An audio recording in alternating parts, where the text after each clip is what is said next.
नमस्कार। आज हम एक ऐसी किताब के आइडियाज़ पर बात करने वाले हैं जिसने ना काम करने और जीने के हमारे जो तरीके हैं उन पर काफ़ी सवाल उठाए हैं। टिम फेरिस की द 4 आवर वर्क वीक। हमारे पास जो भी इसके नोट्स हैं, समरीज हैं, उनके ज़रिए हम ये समझने की कोशिश करेंगे कि फेरिस का ये नज़रिया आखिर है क्या। मतलब कि हफ्ते में सिर्फ 4 घंटे काम करके भी एक अच्छी भरपूर ज़िंदगी जी जा सकती है। सुनने में थोड़ा अजीब लगता है ना? हाँ, बिल्कुल। ये पारंपरिक सोच से एकदम हटकर है। वही तो, ज्यादातर लोगों को तो यही सिखाया जाता है ना कि भाई खूब पढ़ाई करो, अच्छी नौकरी पकड़ो, सालों साल मतलब 9 से 5 खटो, पैसा बचाओ और फिर बुढ़ापे का इंतजार करो आराम से जीने के लिए। हम्म। फेरिस इसी पूरी सोच को आप कह सकते हैं जड़ से हिला देते हैं। बिल्कुल। उनका सीधा सवाल है, जिंदगी का जो सबसे अच्छा हिस्सा है, उसे रिटायरमेंट के लिए क्यों बचा कर रखना? अभी क्यों नहीं? सही बात है। तो आज की हमारी ये बातचीत है, इसका मकसद फेरिस के इसी वैकल्पिक रास्ते को समझना है कि कैसे कम लेकिन स्मार्ट काम करके वो जिंदगी पाई जा सकती है जिसके हम शायद सपने देखते हैं। हम्म। और इस मंजिल तक पहुंचने के लिए उनका एक बड़ा मशहूर फॉर्मूला है, डील। वो क्या है, कैसे काम करता है, चलिए इसी की तह तक चलते हैं। हाँ, ये डील फॉर्मूला काफी इंटरेस्टिंग है। तो शुरुआत करते हैं फेरिस के न्यू रिच या नए अमीर के कॉन्सेप्ट से। ये पुराने अमीरों से अलग कैसे हैं? आपने जैसे बताया, लगता है ये सिर्फ पैसों के ढेर के बारे में नहीं है। नहीं, बिल्कुल नहीं। तो फिर क्या है ये? समय, कहीं भी आने जाने की आजादी, क्या है ये? हाँ, आपने बिल्कुल सही पकड़ा। ये फर्क बहुत बहुत बुनियादी है। देखिए, पारंपरिक सोच क्या है? अमीर मतलब जिसके पास बहुत सारा पैसा हो, है ना? भले ही उसे खर्च करने का या उसका मजा लेने का वक्त हो ना हो, आजादी हो ना हो। हाँ हाँ, बस बैंक बैलेंस बड़ा होना चाहिए। बिल्कुल। फेरिस कहते हैं कि ये पुरानी परिभाषा है, ये ओल्ड रिच है। न्यू रिच वो हैं जिनके पास अपनी जिंदगी का कंट्रोल है। उनके लिए अमीरी का मतलब है अपने समय का मालिक होना, सबसे जरूरी। हम्म। दुनिया में कहीं से भी काम कर पाने की या कहीं भी रह पाने की आजादी, जिसे वो मोबिलिटी कहते हैं, और अपनी शर्तों पर जीने की स्वतंत्रता, फ्रीडम। तो ये सिर्फ बैंक बैलेंस नहीं, ये लाइफस्टाइल की क्वालिटी है। अच्छा। और ये आजकल के वर्किंग ट्रेंड से भी जुड़ता है। लोग अब सिर्फ सैलरी पैकेज नहीं देख रहे, वो देख रहे हैं कि उनकी जिंदगी की क्वालिटी कैसी होगी, उन्हें कितनी आजादी मिलेगी। सही कहा। तो हाँ, निचोड़ यही है, अमीरी सिर्फ पैसा नहीं, बल्कि जिंदगी जीने की आजादी है। सुनने में तो ये बहुत अच्छा लगता है, आजादी, अपना समय, अपनी शर्तें। पर मन में सवाल आता है कि क्या ये वाकई सबके लिए मुमकिन है? हाँ, ये सवाल तो आता है। या या ये सिर्फ कुछ खास तरह के लोगों के लिए है, या जिनका काम ही ऐसा हो, ऑनलाइन टाइप का? क्या हमारे सोर्स मटेरियल में कुछ है इस पे कि ये कितना प्रैक्टिकल है असल में? देखिए, ये एक बहुत ही वाजिब सवाल है। और फेरिस का जो फ्रेमवर्क है ना, जिसे वो डील कहते हैं, वो असल में इसी प्रैक्टिकल सवाल का जवाब देने की कोशिश है। वो मानते हैं कि ये लाइफस्टाइल कुछ गिने चुने लोगों तक सीमित नहीं है। अच्छा। हाँ, बल्कि सही सिद्धांतों और तरीकों को अपनाकर इसे कोई भी हासिल करने की कोशिश कर सकता है। बेशक ये आसान नहीं होगा और सबके लिए रास्ता एक जैसा भी नहीं होगा, पर उनका तर्क है कि ये मुमकिन जरूर है। हम्म। और इसी कैसे का जवाब वो कहते हैं इस डील फॉर्मूले में छिपा है। अच्छा, तो चलिए फिर इस डील फॉर्मूले को ही खोलते हैं, देखते हैं क्या है इसमें। DEAL, डेफिनेशन, एलिमिनेशन, ऑटोमेशन और लिबरेशन। हम्म। तो पहला कदम है डी, डेफिनेशन, यानी परिभाषा। जी। इसका मतलब हुआ कि पहले ये साफ साफ तय करना कि भाई आखिर चाहिए क्या जिंदगी से। सिर्फ गोलमोल बातें नहीं, जैसे मैं खुश रहना चाहता हूं, हाँ, वो नहीं। बल्कि एकदम स्पष्ट लक्ष्य। और फेरिस इस बात पर भी जोर देते हैं कि सिर्फ बिजी दिखने से कुछ नहीं होता, बिल्कुल। प्रोडक्टिव होना जरूरी है। मतलब वो काम करना जो वाकई नतीजों की तरफ ले जाए, ना कि बस दिन भर भागते रहना। और जानती हैं, ये जो स्पष्टता है ना, इसका मनोवैज्ञानिक असर गजब का होता है। जब हम बिल्कुल ठीक ठीक तय कर लेते हैं कि हमें क्या चाहिए, मान लीजिए महीने की एक तय आमदनी, या हफ्ते में इतने घंटे फ्री टाइम, या साल में 2 महीने की विदेश यात्रा, कुछ भी, हम्म। तो हमारी सारी एनर्जी, सारा फोकस उसी दिशा में लग जाता है। वरना क्या होता है, क्या? हम मेहनत तो बहुत करते हैं, दिन भर बिजी भी रहते हैं, पर शाम को लगता है कि हम गोल गोल घूम रहे हैं, अपनी मंजिल के पास नहीं पहुंच रहे। हाँ, ये होता है। और ये समाज के उस प्रेशर को भी चुनौती देता है जहां बिजी दिखना ही जैसे कामयाबी की निशानी मान लिया गया है। हाँ बिल्कुल। जो जितना बिजी वो उतना कामयाब है। फेरिस पूछते हैं, आपकी ये जो व्यस्तता है, क्या ये आपको वाकई आपके तय किए हुए लक्ष्य के पास ले जा रही है? हाँ अगर नहीं, तो फिर इसका क्या फायदा? क्यों कर रहे हैं? हाँ, ये बात तो है, सोचने वाली बात है। अक्सर लोग शायद ये तय ही नहीं कर पाते कि उन्हें असल में चाहिए क्या। वो बस दूसरों को देखकर या समाज क्या कहेगा इसी चक्कर में भागते रहते हैं। क्या सोर्सेस पहली मुश्किल से निपटने का कोई तरीका बताता है कि कोई अपनी डेफिनेशन तक पहुंचे कैसे, ये क्लैरिटी लाए कैसे? हाँ बिल्कुल, फेरिस इसके लिए कुछ ठोस एक्सरसाइज बताते हैं। जैसे एक है ड्रीम लाइनिंग। Dream lining? हाँ, इसमें सिर्फ ये सोचना नहीं है कि काश ऐसा होता, बल्कि उसे छोटे छोटे कॉन्क्रीट कदमों में तोड़ना है। जैसे अगर आपको दुनिया घूमनी है तो कहाँ जाना है, कब जाना है, कितना खर्चा आएगा, वो पैसे कहाँ से आएंगे। अच्छा, पूरा प्लान। बिल्कुल। इन सवालों के जवाब ढूंढना ही आपकी डेफिनेशन को स्पष्ट करता है। और वो डर को भी परिभाषित करने की बात करते हैं। डर? कैसा डर? कि अगर ये लक्ष्य हासिल करने की कोशिश की तो सबसे बुरा क्या हो सकता है, उसे लिखो और फिर सोचो कि क्या वो वाकई उतना बुरा है जितना हम मन में सोच रहे हैं। इस तरह की प्रैक्टिकल सोच से ही जो धुंधली इच्छाएं होती हैं ना, वो ठोस लक्ष्यों में बदलती हैं। ठीक है, तो पहला स्टेप हुआ क्लियर गोल सेट करना। इसके बाद आता है एलिमिनेशन, यानी गैर जरूरी चीजों को हटाना। यहां वो मशहूर 80-20 नियम की बात आती है। हाँ, परेटो प्रिंसिपल। हाँ, परेटो प्रिंसिपल, यानी हमारे 80% नतीजे अक्सर हमारे सिर्फ 20% कामों से आते हैं। तो फेरिस कहते हैं कि उन बाकी 80% कामों को पहचानो जो हमारा टाइम और एनर्जी तो लेते हैं पर रिजल्ट कुछ खास नहीं देते, और उन्हें अपनी जिंदगी और काम से हटा दो, कट करो। ज्यादा मायने रखते हैं। हम अक्सर उन कामों में उलझे रहते हैं जो आसान होते हैं, या जिनमें हम अच्छे होते हैं, या जो हमें बिजी दिखाते हैं। हाँ, भले ही वो हमारे बड़े लक्ष्यों में ज्यादा योगदान न दे रहे हों। तो ये तय करना कि क्या रखना है और क्या हटाना है, इसके लिए लगातार सेल्फ एनालिसिस और ईमानदारी चाहिए। और ये सीधे तौर पर पहले स्टेप डेफिनेशन से जुड़ा है। क्या ये काम मुझे मेरे तय लक्ष्य के करीब ले जा रहा है? अगर जवाब नहीं है तो फेरिस कहेंगे इसे हटाने का तरीका ढूंढो। और ये पहचानना ही तो सबसे मुश्किल काम लगता है। हाँ। कहीं ऐसा तो नहीं कि हम जरूरी समझकर वो काम करते हैं जो असल में उस 80% वाले हिस्से में आते हैं। हाँ, ये कंफ्यूजन हो सकता है। सोर्स इस कंफ्यूजन को दूर करने के लिए कुछ कहता है। कोई खास तरीका बताया उन 20% कामों को पहचानने का? हाँ, सोर्स कुछ तरीके सुझाता है। जैसे अपने कामों की एक लिस्ट बनाओ, फिर खुद से पूछो, अगर मुझे आज सिर्फ 2 घंटे काम करने की इजाजत हो तो मैं कौन से 1-2 काम करूंगा जिनसे सबसे ज्यादा फर्क पड़ेगा। अच्छा। या कौन से ऐसे काम हैं जो सबसे ज्यादा स्ट्रेस देते हैं या परेशानी देते हैं, क्या उन्हें हटाया जा सकता है या किसी और को सौंपा जा सकता है? इस तरह के सवाल हमें उन कामों पर फोकस करने में मदद करते हैं जो वाकई जरूरी हैं, न कि सिर्फ अर्जेंट लगते हैं। फेरिस लो इन्फॉर्मेशन डाइट की भी बात करते हैं। लो इन्फॉर्मेशन डाइट मतलब कम खाना? नहीं, मतलब गैर जरूरी जानकारी कम लेना, जैसे बार बार न्यूज चेक करना, सोशल मीडिया पर स्क्रॉल करते रहना, ये सब बंद करो ताकि फोकस बना रहे। अच्छा, ये जानकारी का उपवास दिलचस्प है। हाँ। तो लक्ष्य तय हो गया, फालतू चीजें हट गई। अब आता है ऑटोमेशन, स्वचालन। यहां बात हो रही है उन कामों को ऑटोमेट करने की जो बार बार करने पड़ते हैं, या तो टेक्नोलॉजी से या फिर आउटसोर्स करके। मतलब किसी और से करवाना, जैसे वर्चुअल असिस्टेंट, VAs वगैरह से। मकसद साफ है, अपना टाइम बचाना। बिल्कुल। ताकि उस टाइम को उन कामों में लगाया जा सके जो ज्यादा इंपॉर्टेंट है या जिन्हें सिर्फ हम ही कर सकते हैं। सही कहा। और ऑटोमेशन ना, ये सिर्फ काम जल्दी निपटाने या समय बचाने का तरीका नहीं है। इसका बड़ा मकसद है ऐसे सिस्टम बनाना जो आपके लिए काम करे। आपके लिए काम करें मतलब तब भी जब आप खुद वहां मौजूद न हो। सोचिए, अगर आपके बिजनेस के कुछ हिस्से या आपकी इनकम के कुछ सोर्स अपने आप चल रहे हों, तो आपको कितनी आजादी मिल सकती है। और ये आजकल की गिग इकोनॉमी और रिमोट वर्क कल्चर से बहुत अच्छी तरह जुड़ता है। हाँ, वो तो है। दुनिया भर में ऐसे स्किल्ड लोग और सर्विसेज हैं जो आपके बहुत से काम संभाल सकते हैं। अच्छा। हाँ, ये न सिर्फ आपकी एफिशिएंसी बढ़ाता है बल्कि आपको स्केलेबल इनकम बनाने का मौका भी देता है।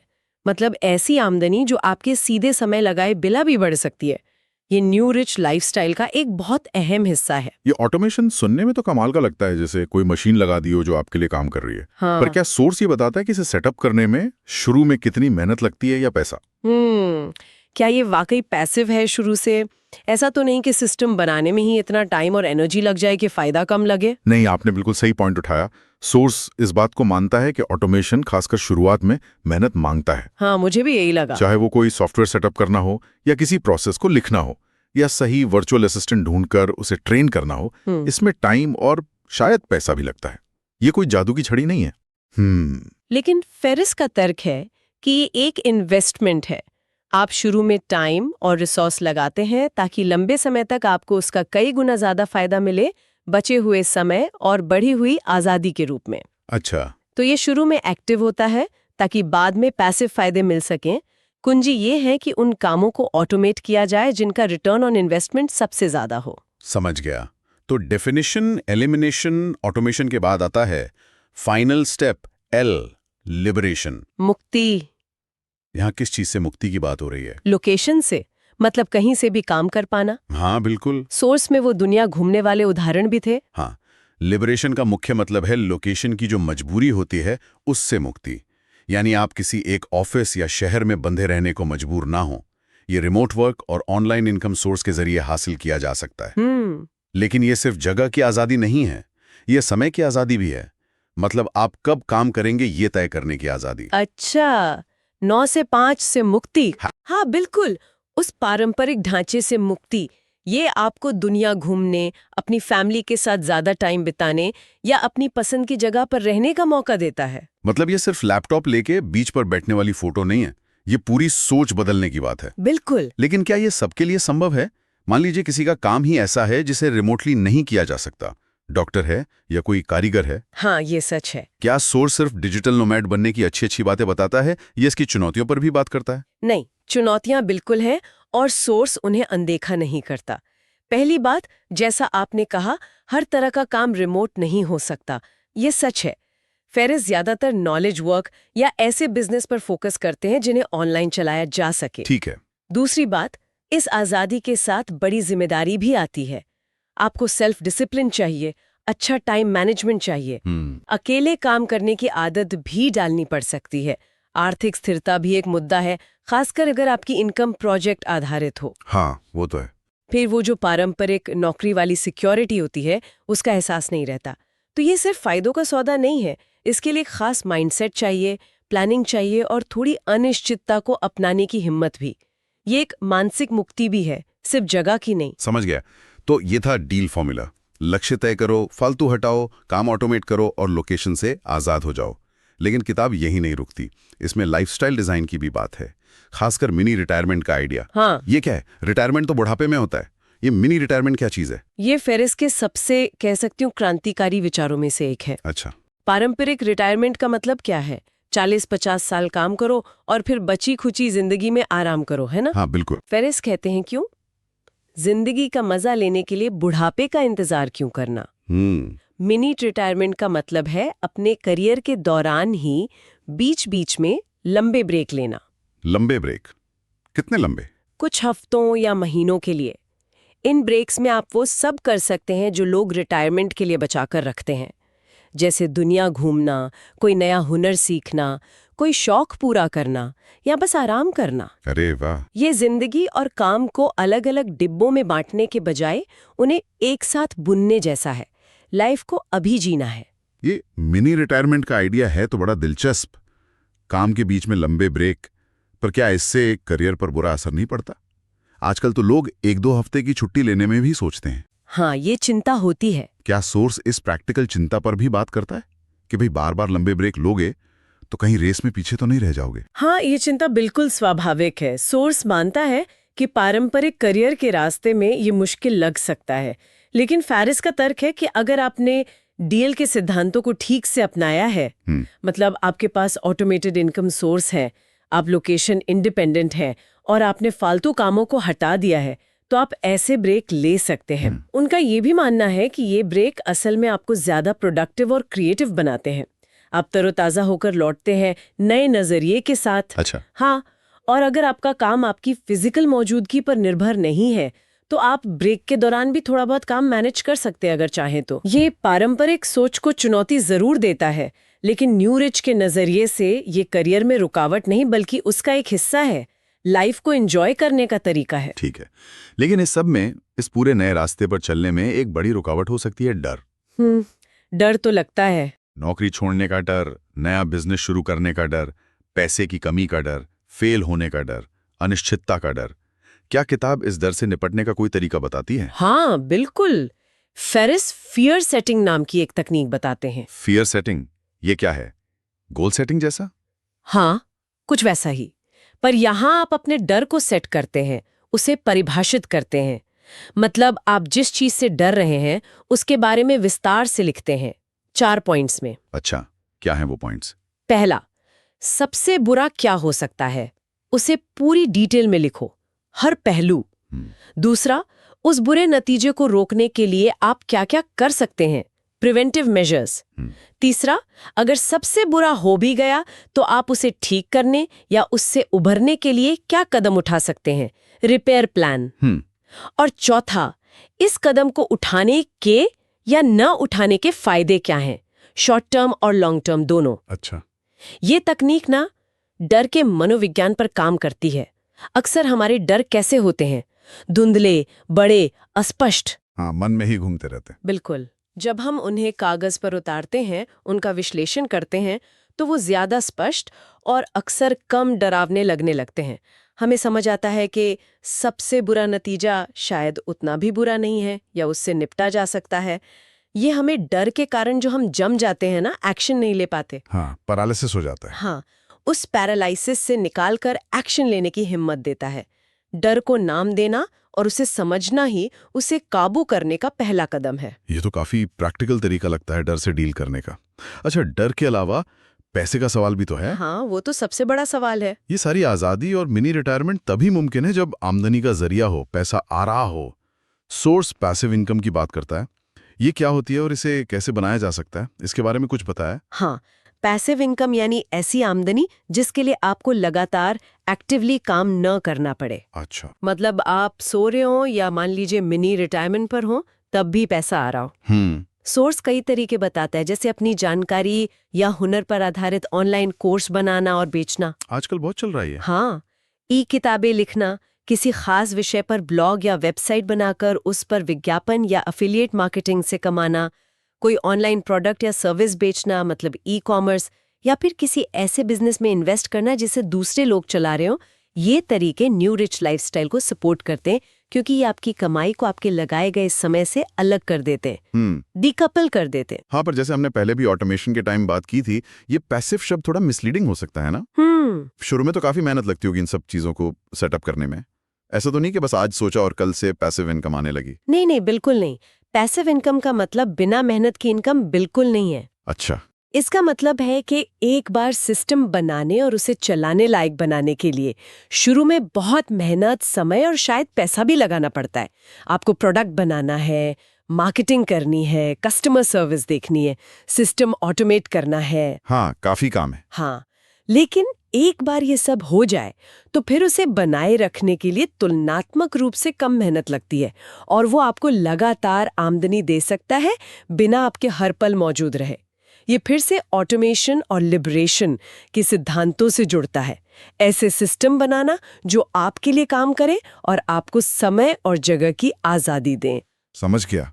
आखिर में सोर्स कुछ सीधी सादी प्रोडक्टिविटी टिप्स या हैक्स भी देता है, छोटे छोटे बदलाव। हाँ, जैसे ईमेल दिन में सिर्फ 1-2 बार चेक करना, गैर जरूरी मीटिंग से बचना या कम करना, बिल्कुल। बिना किसी डिस्टर्बेंस के फोकस होकर काम करने के लिए समय निकालना, टाइम ब्लॉकिंग जिसे कहते हैं। हाँ, फोकस्ड वर्क। और कम ही ज्यादा है, हाँ। लेस इज मोर का सिद्धांत अपनाना। हाँ, ये सारे हैक्स ना एक ही बड़े विचार की तरफ इशारा करते हैं। अपना जो सबसे कीमती रिसोर्स है, यानी अपना ध्यान, अपना फोकस, उसकी रक्षा करना। हाँ, आजकल ध्यान भटकना बहुत आसान है। बिल्कुल। आज की दुनिया में लगातार notifications, email, meetings, social media हमारा ध्यान भटकाते रहते हैं। ये हैक्स हमें सिखाते हैं कि कैसे इरादे के साथ काम करें, मल्टीटास्किंग से बचें और सिर्फ उन्हीं कामों पर एनर्जी लगाएं जो वाकई सबसे जरूरी हैं। वही 80-20 वाला सिद्धांत। हाँ बिल्कुल, ये एलिमिनेशन को मजबूत करते हैं, कम लेकिन बेहतर काम करना, क्वालिटी ओवर क्वांटिटी। तो अगर हम इस पूरी बातचीत का सार निकालें तो फेरिस का मुख्य संदेश क्या लगता है? शायद यही कि काम और जिंदगी को देखने का एक नया तरीका मुमकिन है। हाँ बिल्कुल। स्मार्ट तरीके से काम करो, टेक्नोलॉजी का फायदा उठाओ, अपनी आज़ादी को सबसे ऊपर रखो और अपने सपनों की जिंदगी जीने के लिए बुढ़ापे का इंतजार मत करो, अभी जियो। डील फॉर्मूला इसी का एक तरह से रोड मैप है। बिल्कुल सही कहा आपने। ये नज़रिया जो हमारी पारंपरिक सोच है, जो कॉर्पोरेट कल्चर है, उस पर गहरे सवाल खड़े करता है। ये हमें उकसाता है कि हम सफलता की अपनी परिभाषा खुद गढ़ें। ये सिर्फ काम के घंटे कम करने के बारे में नहीं है, नहीं, बल्कि इस बारे में है कि हम अपना समय और ऊर्जा कैसे खर्च करते हैं, हमारी प्राथमिकताएं क्या हैं और हम असल में कैसी जिंदगी जीना चाहते हैं। इसका असर हर किसी के लिए अलग हो सकता है। ये इस पर निर्भर करता है कि कोई इन सिद्धांतों को अपनी जिंदगी में कैसे उतारता है या उतार पाती है। लेकिन ये निश्चित रूप से काम और जीवन के प्रति एक बहुत शक्तिशाली और एक वैकल्पिक दृष्टिकोण पेश करता है। तो इस पूरी चर्चा के बाद एक सवाल शायद मन में आता है और श्रोता भी इस पर सोच सकते हैं। आपकी आदर्श जीवन शैली असल में दिखती कैसी है? वो क्या है जो आप सच में चाहते हैं? और उसे जो पारंपरिक उम्मीदें हैं, समाज का दबाव है, उनसे हटकर ईमानदारी से परिभाषित करने के लिए आपको खुद से कौन से सवाल पूछने होंगे? ये बहुत जरूरी सवाल है। हाँ, ये सोचने लायक बात है।